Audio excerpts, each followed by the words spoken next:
মাত্র half KG দুধ থাকলে আপনিও ঘরে তৈরি করে নিতে পারেন এই ভিন্ন স্বাদের 3টি ফ্লেভারের আইসক্রিম।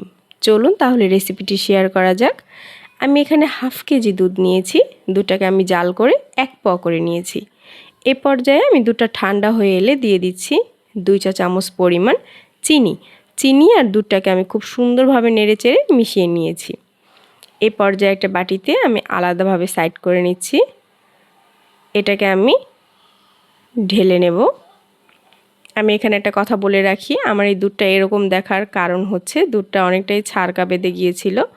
এরপর যে আমি দুধটাকে ফেলে না দিয়ে দুধটাকে আমি দিয়ে আইসক্রিম বানিয়ে ফেলেছি।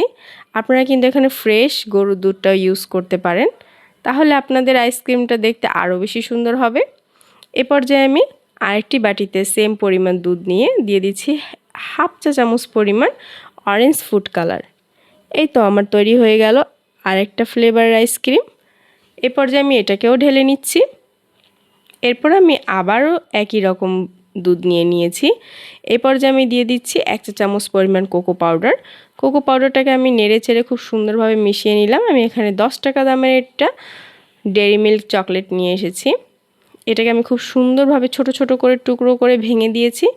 এটাকে আমি সম্পূর্ণ গলাবো না, সামান্য একটু দানা দানা রাখবো।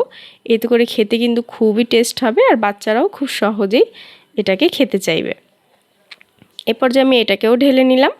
আমার ঢালা হয়ে গেলে আমি এগুলোকে খুব সুন্দরভাবে কাঠিগুলোকে সেট করে দিচ্ছি। আপনারা চাইলে যে কোনো মোল্ড ইউজ করতে পারেন, আমার হাতের কাছে এটাই ছিল তাই আমি এটা দিয়ে দেখিয়ে দিলাম। এ পর্যায়ে আমি আইসক্রিমগুলো ডিপে সংরক্ষণ করেছি প্রায় 12 থেকে 13 ঘন্টা। এ পর্যায়ে আইসক্রিমগুলোকে আমি নামিয়ে দেখিয়ে দিচ্ছি। দেখুন কতটা সুন্দর এবং কালারফুল হয়েছে আইসক্রিমগুলো। চাইলে আপনিও বাসায় ট্রাই করতে পারেন।